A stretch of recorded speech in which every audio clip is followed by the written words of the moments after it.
তাই বের করতে যাবে আচ্ছা ঠিক আছে। আসসালামু আলাইকুম। আজকে 13ই ফেব্রুয়ারি 2026। আজকের দিনটা আমাদের জন্য বিশেষ একটা দিন, কারণ আজকে মহান আল্লাহ তাআলা আমাদেরকে দ্বিতীয় সন্তান দিয়ে সম্মানিত করবেন। এই ব্লগটি আসলে আমার স্মৃতিতে রেখে দেওয়ার জন্যই করা হচ্ছে। আমরা যাচ্ছি ঢাকার সিদ্ধেশ্বরীতে অবস্থিত মনোয়ারা হসপিটালে। এটা আমাদের দ্বিতীয় সন্তান এবং ডক্টরের পরামর্শ অনুযায়ী আজকে আমার ওয়াইফের সি সেকশন হবে। আমার ওয়াইফ ডক্টর রওশন আরার তত্ত্বাবধানে ছিলেন এবং মজার ব্যাপার হচ্ছে আমি, আমার ওয়াইফ এবং আমার প্রথম সন্তান সবাই তার হাত ধরেই পৃথিবীতে এসেছি। বলা যায় আমাদের দুই প্রজন্মকেই ম্যাডামের সুদক্ষ হাতে আল্লাহ তাআলা পৃথিবীতে আসার সুযোগ করে দিয়েছেন।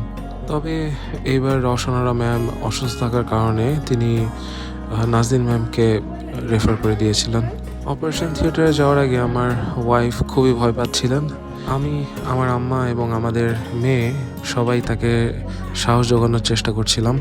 একজন ডক্টর হওয়ার সুবাদে ম্যাডাম আমাকে অপারেশন থিয়েটারে অ্যালাউ করেছিলেন, তাই আমি আমার ওয়াইফকে সাহস জোগানোর জন্য তার সাথে অপারেশন থিয়েটারে গিয়েছিলাম।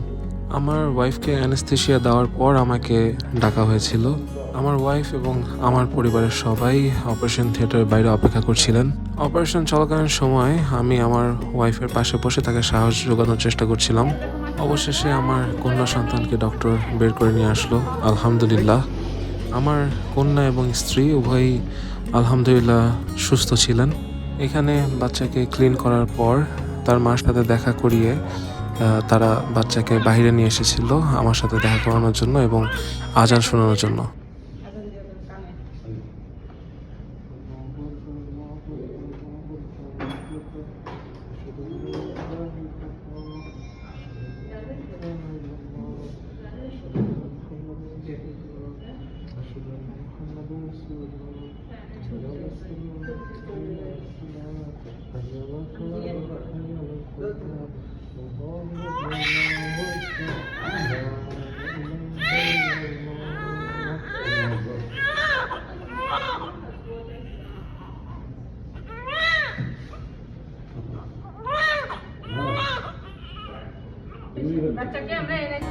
সেদিন রাত 12টার পর ছিল 14ই ফেব্রুয়ারি, ভ্যালেন্টাইন্স ডে।